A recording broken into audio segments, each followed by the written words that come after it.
नमस्कार दोस्तों, स्वागत है आपका हिंदी नॉलेज शो में। तो दोस्तों, बिना चीनी वर्कर और इंजीनियर्स के जो पाकिस्तान और चाइना का सी पैक प्रोजेक्ट है, ग्वादर बंदरगाह का प्रोजेक्ट है, वो लगातार घोस्ट टाउन में तब्दील होता जा रहा है। क्योंकि जो बलोच लड़ाके हैं, इसके अलावा टीटीपी के आतंकी हैं, वो लगातार चीनी नागरिकों को पाकिस्तान में निशाना बना रहे हैं, जिस वजह से चीन के इंजीनियर और वर्कर पिछले 1 साल से लगातार अपने देश वापस पलायन कर रहे हैं और उनकी कहानियां चीन में सुनकर नए वर्कर आने को तैयार है नहीं। लेकिन अब लगता है कि जो बचे कुचे चीनी वर्कर इस समय पाकिस्तान में मौजूद हैं और किसी तरीके से सीपैक और ग्वादर के प्रोजेक्ट को घसीट रहे हैं, उन्हीं को अब पाकिस्तान की जनता भगाने में लगी हुई है। मैं ऐसा क्यों कह रहा हूं? दरअसल हुआ कुछ ऐसा है कि आज पाकिस्तान के अंदर एक बड़ी घटना घटी है। दरअसल पूरा मामला कुछ इस तरीके से है कि पाकिस्तान का एक कस्बा है जिसका नाम है कोमेला, और ये कोमेला कस्बा बहुत ही ज्यादा करीब है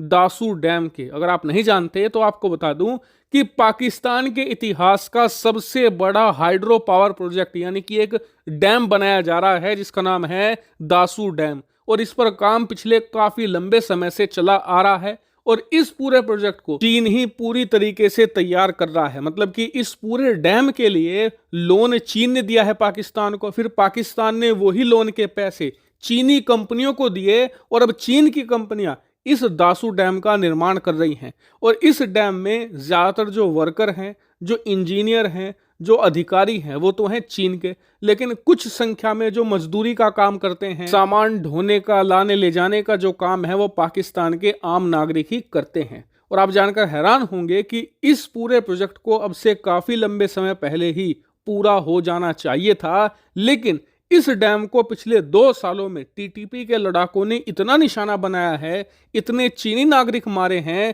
कि इसका काम बहुत ही ज्यादा स्लो हो चुका है। क्योंकि हमलों से डरकर ज्यादातर जो चीनी नागरिक हैं, इंजीनियर हैं, वो अपने देश वापस भाग चुके हैं, और इसीलिए समय से बहुत ही ज्यादा लेट हो रहा है दासू डैम का काम। लेकिन अब लगता है कि इस डैम का काम अब पूरी तरीके से रुक सकता है। दरअसल इसका कारण है पाकिस्तान के वो मजदूर जो इस डैम पर काम करते हैं।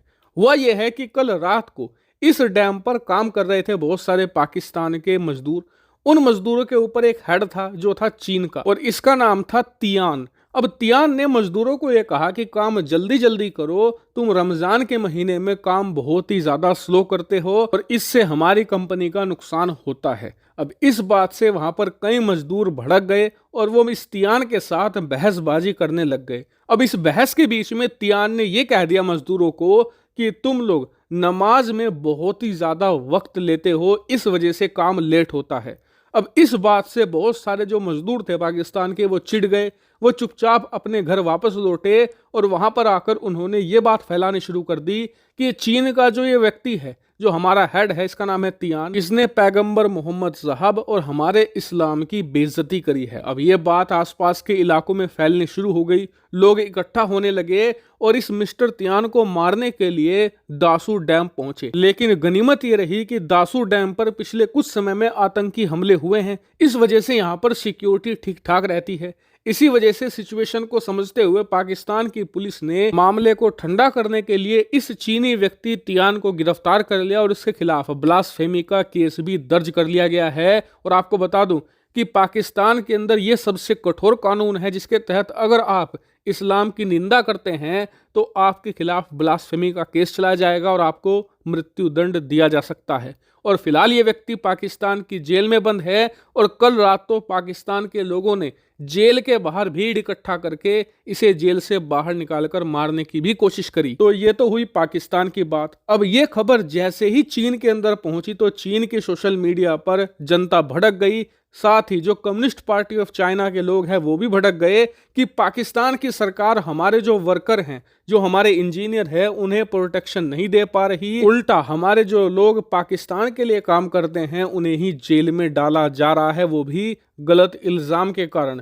और इस बात से बताया जा रहा है कि चीनी सरकार भी बहुत ही ज्यादा गुस्सा है और वो पाकिस्तान को सबक सिखाने के लिए कड़े कदम उठा सकती है। वहीं पाकिस्तान की सरकार फंस चुकी है, क्योंकि अगर वो चीन की बात मानकर इस व्यक्ति तियान को छोड़ देती है तो पाकिस्तान के कट्टरपंथी नाराज हो सकते हैं और अगर वो इस व्यक्ति को नहीं छोड़ती है तो चीन बहुत ही ज्यादा गुस्सा हो सकता है। यहां तक कि जो प्रोजेक्ट है सी पैक के, दासू डैम के, ग्वादर के, उन्हें भी फिलहाल के लिए रोका जा सकता है। वहीं पाकिस्तान के ही बहुत सारे एक्सपर्ट कह रहे हैं कि क्योंकि ये अभी रमजान का महीना है, इसीलिए ये मामला बहुत ही ज्यादा बड़ा होना निश्चित है और इस मामले में बड़ा कदम कोई ना कोई पक्ष जरूर उठाएगा। और इसीलिए मेरी इस पूरे मामले पर गहरी नजर है। जैसे ही इस पर कोई बड़ी खबर आती है मैं तुरंत आपको सूचित करूंगा। आपका इसके बारे में क्या मानना है कमेंट करके जरूर बताएगा।